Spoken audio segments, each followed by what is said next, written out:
तुम लोग सब एकदम बढ़िया। तो यार आज हम लोग पढ़ने वाले हैं Eswaran the story teller chapter के बारे में। इसमें कहानी मैं नहीं बल्कि ईश्वरन सुनाएगा। वो छोटी सी भी कहानी को ऐसे बताएगा मानो कोई साउथ की फिल्म चल रही हो। तो चलो यार आज मेरी नहीं बल्कि ईश्वरन की कहानी सुनते हैं। पहले मैं तुम्हें कुछ चीजें समझा देता हूँ। एक व्यक्ति है जिसका नाम है महेंद्र और वो जो है गणेश को कहानी सुना रहा है। अपनी ही कहानी वो गणेश को सुना रहा है कि जब मैं यहाँ पर काम करता था तो मेरे साथ ऐसा ऐसा हुआ। और ईश्वरन जो है वो इस महेंद्र का कुक है। तो महेंद्र जो है वो गणेश को अपनी कहानी बताना शुरू करता है। सबसे पहले हम लोग ये जान लेते हैं कि महेंद्र है कौन, क्या करता है।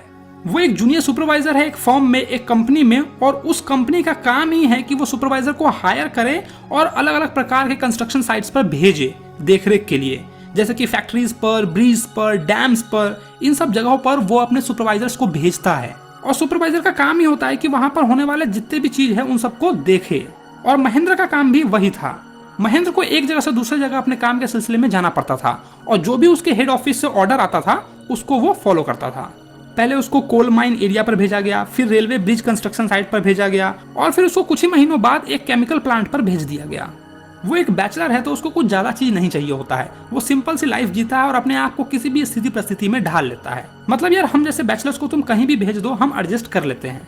सोने के लिए खराब से खराब घर हो, चाहे पत्थर के खदान के बीचों बीच कोई काम चलाऊ टेंट हो, हम कहीं भी अपने आप को एडजस्ट कर लेंगे। महेंद्र के लिए उसका कुक जिसका नाम ईश्वरन था वो एक एसेट की तरह था। वो यार बहुत ही काम का बंदा था और महेंद्र के दिल के बहुत ही करीब था। मतलब महेंद्र से उसको बहुत ही ज्यादा लगाव था, इसलिए महेंद्र कहीं भी जाता तो उसको वो अपने साथ ले जाता और वो बिना कोई कंडीशन के उसके साथ खुशी खुशी चला जाता। ईश्वरन महेंद्र के लिए खाना बनाता, उसके कपड़े धो देता और रात में गपशप भी कर लेता और अनगिनत कहानियां भी बना लेता था। ईश्वरन के अंदर ना एक अमेजिंग कैपेसिटी थी। ना जाने कहां से भाई वो सब्जियां ले आता था। मतलब जहां मीलों तक कोई दुकान नहीं दिखाई देती थी उस जगह पर भी वो ना जाने कैसे कहीं न कहीं से सब्जी या फिर खाने की व्यवस्था कर लेता था। अभी की बात है भाई, जब वो नए जगह पर आए ना तो कुछ ही घंटों के अंदर में टीन के छप्पर के नीचे उसने स्वादिष्ट भोजन बनाकर तैयार कर दिए। वो कहीं न कहीं से खाने की व्यवस्था जरूर कर लेता था और इसीलिए महेंद्र जो है वो ईश्वरन को एक एसेट बताता है। नए जगह पर आने के बाद महेंद्र सुबह उठता है, ब्रेकफास्ट करता है और अपने साथ बनाए हुए कुछ भोजन को पैक कर कर वो ऑफिस चला जाता है। फिर ईश्वरन छप्पर ठीक करता है, उसके कपड़े धोता है और बहुत सारी बाल्टियों के पानी से वो मजे से नहाता है। इतने में दोपहर हो जाती है तो वो भी खाना वाना खा लेता है। उसकी ना एक आदत थी कि खाना खाने के बाद और सोने से कुछ घंटे पहले famous popular Tamil thriller books को वो पढ़ता था। इतनी मोटी मोटी 100 पेजेस की भी बुक्स जो है ना वो पढ़ जाता था। उस बुक के अंदर की जो इमेजिनरी स्टोरी होती थी ना उसको भी वो बहुत ही रोमांचित तरीके से पढ़ता और वो चीजें उसके मन के ऊपर छाप छोड़ जाती और शायद इसीलिए उसकी खुद की स्टोरी भी तमिल ऑथर से इन्फ्लुएंस होती थी। मतलब अगर उसे कोई छोटा सा भी इंसिडेंट बताना होता था ना तो वो उसमें एकदम रोमांच पैदा कर देता था, एकदम सस्पेंस क्रिएट कर देता। फॉर एग्जाम्पल अगर उसे बताना है कि सामने रोड पर एक पेड़ गिरा हुआ था, एक झाड़ गिरी हुई थी, तो वो उसको कुछ इस ढंग से बताता।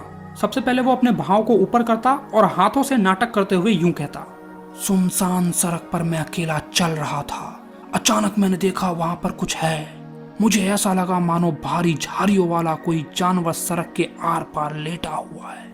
कुछ क्षण के लिए मुझे लगा कि यहाँ से लौट जाना उचित होगा, लेकिन मैंने हिम्मत की और आगे बढ़ता गया, बढ़ता गया, बढ़ता गया, बढ़ता गया। लेकिन जैसे ही मैं उसके नजदीक गया तो मैंने देखा कि एक बड़ा सा विशाल पेड़ सड़क पर गिरा हुआ है। उसकी कुछ झाड़ियां निकली हुई है, उसकी सूखी टहनियां सड़क पर फैली हुई है। वो यार इस ढंग से एकदम सस्पेंस क्रिएट करके कहानी सुनाता था कि सुनने वाला का तो कलेजा कांप जाए। महेंद्र अपने टाट की कुर्सी पर बिना कुछ कहे हुए ईश्वरन की कहानियां सुनता। ईश्वरन भी अपने तरीके से उसे कहानी सुना रहा था। वो कहता है कि जहां से मैं आता हूँ वो जगह लकड़ियों के लिए बहुत ही प्रसिद्ध है। चारों तरफ वहां पर लकड़ियों का जंगल है और लकड़ियों के लट्ठे हाथी द्वारा ट्रक में लादे जाते हैं। वहां पर बहुत बड़े बड़े पालतू हाथी भी हैं, लेकिन जब भी वो हाथी सनकते हैं ना तो बड़े बड़े अनुभवी महावत भी उसको काबू में नहीं कर पाते हैं। और फिर ईश्वरन ये चीजें बताते बताते किसी हाथी के ऊपर कहानी सुनाना शुरू कर देता है। वो कहता है, एक समय की बात है, एक नर हाथी लकड़ियों के प्रांगण से भाग निकला। वो इधर उधर झाड़ियों को रौंदता, जंगली बैलों को उखाड़ता और टहनियों को मन मर्जी से तोड़ता फोड़ता घूम रहा था। कहानी सुनाते सुनाते ईश्वरन इतना एक्साइटेड हो गया कि वो खुद हाथी की एक्टिंग भी करने लगा कि देखो ऐसे भाग रहे थे, इधर भाग रहे थे, उधर भाग रहे थे, हाथों को ऐसे सूंड बना के बता रहा था।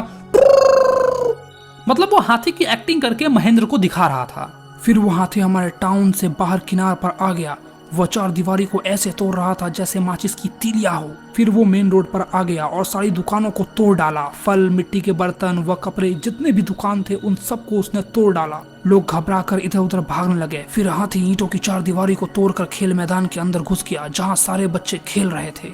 सब बच्चे दौड़कर कमरे में घुस गए और दरवाजे को कसकर बंद कर लिया। वो सनकी हाथी चिंगारते हुए इधर उधर घूम रहा था। उसने फुटबॉल के गोल के खंबे, वॉलीबॉल के टेंट सब के सब उखाड़ के फेंक दिए। पानी के ड्रम को ठोकर मारकर उल्टा दिया। सारी झाड़ियां उखाड़ डाली। यहाँ तक कि टीचर्स भी स्कूल के टेरिस पर चढ़ गए। वो सारे लोग बेबस होकर हाथी का वो दृश्य देख रहे थे। नीचे मैदान में एक भी व्यक्ति नहीं था। गलियां ऐसी खाली हो गई थी मानो सब के सब लुप्त हो गए हो, एकदम सुनसान। उस वक्त मैं जूनियर क्लास में पढ़ता था और सारे नजारे को छत पर से देख रहा था। पता नहीं अचानक मुझे क्या सूझी। मैंने एक टीचर से डंडा लिया और सीढ़ियों से नीचे उतरकर सीधा मैदान में चला गया। मुझे देखकर हाथी चिंघारा और डराने के लिए टालियां हिलाई जो उसने अपने सूंड में पकड़ रखा था। उसने जोर से अपने पांव को जमीन पे मारा जिससे धूल मिट्टी उड़ी। उसे देखकर डर लग रहा था, लेकिन मैंने हिम्मत नहीं हारी और एकदम निडर खड़ा रहा। धीरे धीरे मैं उसकी ओर बढ़ता गया। लोग सम्मोहित होकर आसपास की छतों से मुझे देख रहे थे। हाथी ने गुस्से से मुझे देखा, ऐसा लगा वो मुझ पर टूट पड़ेगा। वो अपनी सूंड उठाकर जोर से चिल्लाया। उसी वक्त मैं उसकी ओर बढ़ा और अपनी पूरी ताकत से उसके तीसरे नाखून पर जोर से डंडा मारा। क्षण भर के लिए तो ऐसा लगा कि वो हाथी जख्मी हो गया। फिर वो कांपने लगा और लुढ़क गया। और आधी अधूरी कहानी सुनाकर ईश्वरन खड़ा हो गया, यह कहकर कि मैं गैस जलाकर खाना गर्म करके अभी आता हूँ। और महेंद्र जो इस कहानी को बड़े ही दिलचस्प तरीके से सुन रहा था, वो एकदम हक्का बक्का में रह गया। जब ईश्वरन वापस आया तो उसे याद ही नहीं था कि वो कौन सी कहानी सुना रहा था। तो महेंद्र उसको याद दिलाता है कि अरे तुमने अभी तक कहानी खत्म नहीं की थी, वो क्या हुआ हाथी को आगे बताओ ना। तो फिर ईश्वरन कहता है अच्छा हाँ, फिर कुछ नहीं हुआ, बस वही हाथी के डॉक्टर आए और उसका इलाज हुआ और फिर 2 दिन बाद जो है उसका महावत उसको जंगल में वापस ले गया। ईश्वरन एक नंबर का ना फाकीबाज इंसान है, फांकी देकर चला गया। फिर महेंद्र पूछता है कि अच्छा तुमने ऐसा किया कैसे, तुमने एक ही क्षण में हाथी को मारा और हाथी गिर गया, कैसे, ये कैसे संभव है। तो ईश्वरन उत्तर देता है कि इसका संबंध ना जापानीज आर्ट से है। मुझे लगता है सर इसका कराटा या जुजुत्सु से संबंध है। मैंने इसके बारे में कहीं पढ़ा था। इसमें यह होता है ना कि कुछ समय के लिए आपका नर्वस सिस्टम काम करना बंद कर देता है। ऐसा एक भी दिन नहीं जाता था जब ईश्वरन कहानी नहीं सुनाता था। उसके पास ना कहानियों का भंडार है, एडवेंचर, हॉरर, सस्पेंस, एकदम मसाले मार कर सुनाता था भाई। भले ही कहानी कैसे भी हो, लेकिन महेंद्र एकदम इंजॉय करता था क्योंकि ईश्वरन इस ढंग से बताता था भाई, एकदम मजेदार तरीके से बताता था। जैसा कि मैं तुम्हें कहानी सुनाता हूँ, एकदम मसाले मारकर सुनाता हूँ कि नहीं, सच सच बताना। ईश्वरन के कारण महेंद्र को अपने घर में कभी भी टीवी की कमी महसूस नहीं हुई।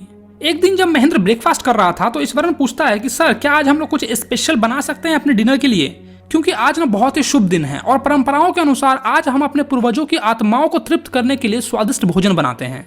उस रात महेंद्र ने ईश्वरन के द्वारा बनाए हुए स्वादिष्ट भोजन का आनंद उठाया और उसकी कुकिंग की प्रशंसा भी की। ये सुनकर ईश्वरन बहुत ही ज्यादा खुश हो गया, लेकिन अचानक ही उसने भूत प्रेत की कहानियां सुनाना शुरू कर दी। सर क्या आपको पता है कि ये जो कंपनी बन रही है ना, ये पूरा का पूरा एरिया कब्रिस्तान था पहले।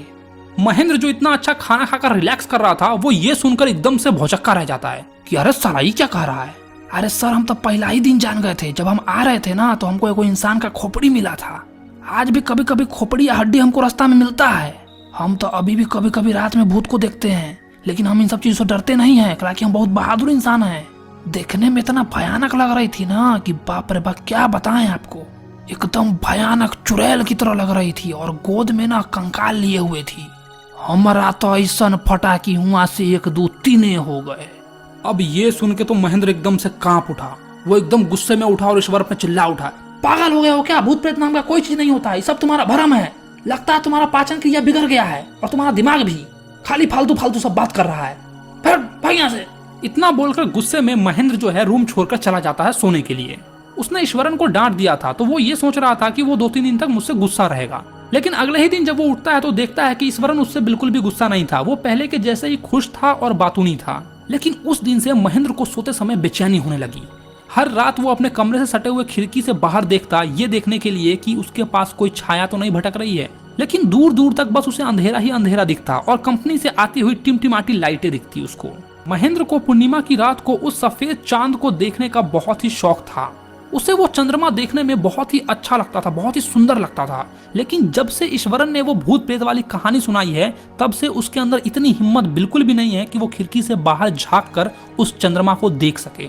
एक रात क्या हुआ कि खिड़की से किसी की कहारने की आवाज सुनकर महेंद्र की नींद खुल गई। पहले तो उसे लगा कि शायद बिल्ली चूहे का शिकार कर रही है, लेकिन फिर धीरे से उसे एहसास हुआ कि ये बिल्ली की आवाज नहीं बल्कि किसी इंसान की कहारने की आवाज है। उसके अंदर बाहर देखने की जिज्ञासा उठी, लेकिन उसे डर था कि वो कोई भयंकर दृश्य न देख ले। धीरे धीरे वो आवाज ऊंची होती गई और ये बात तो बिल्कुल स्पष्ट थी कि वो कोई बिल्ली की आवाज नहीं थी। वो अपनी जिज्ञासा को रोक न सका और चांदनी रात में उसने खिड़की से बाहर झांका। उसने देखा कि एक छाया गठरी सी उठाए खड़ी है। महेंद्र को हल्का ठंडा पसीना आया और वो हाँफते हुए अपने तकिए पर जा गिरा। धीरे धीरे जब वो इस भयानक दृश्य के प्रभाव से बाहर आया तो उसने अपने आप को समझाया कि यह मेरे मन का भ्रम था। लेकिन जल्द ही सुबह हो गई और सुबह उठकर महेंद्र नहाया और नाश्ता करने के लिए अपने कमरे से बाहर आया। उस समय रात वाली भयानक घटना उसके दिमाग से निकल चुकी थी। ईश्वरन ने दरवाजे पर ही उसके दोपहर के खाने का पैकेट और थैला थमा दिया और फिर हंसते हुए बोला, जब हम भूत वाला कहानी सुना रहे थे तब आप हमको डांट दिए थे, कल देख लिए ना अपना आँख से। आपके कमरा से आवाज आ रहा था तो हम दौड़ के आपके पास आए थे। महेंद्र को कपकपी सी हुई, उसने ईश्वरन को बीच में ही रोक दिया। उसकी पूरी बात नहीं सुनी और वो सीधा अपने ऑफिस चला गया, अपने हाथ में एक त्याग पत्र लेकर। उसने उस भूतिया स्थान को छोड़ने का पूरा निश्चय कर लिया था। तो बस यार यहीं पे तुम्हारी ये कहानी जो है ना खत्म हो गई है। अब तुम मुझे ये बताओ कि क्या सच में वहां पर कोई भूत था या शायद ये ईश्वरन का कोई चाल था। हो सकता है कि ईश्वरन को यह जगह पसंद ना आया हो और इसीलिए उसने भूतिया कहानी सुनाई ताकि महेंद्र डर जाए और यहाँ से चल जाए। तुम्हें क्या लगता है क्या हुआ होगा? या सच में वहां पर कोई भूत था? और अगर महेंद्र की जगह तुम होते तो क्या करते? क्या तुम उस भूत का सामना करते या भाग जाते? भैया देखो, हम तो भूत प्रेत से बहुत डरैला। अगर हम सुनते रहो भूत प्रेत के नाम तो 1 2 3 हो जाती रहो, हम ना रुकते रहो, वहाँ लौरे उड़े लगी। तो यार वीडियो कैसा लगा? वीडियो अगर अच्छा लगा तो यार वीडियो को लाइक करो। और हाँ, अगर तुमने अपने भाई के चैनल को अब तक सब्सक्राइब नहीं किया तो क्या करो यार, चैनल को सब्सक्राइब मारो, फ्री का है।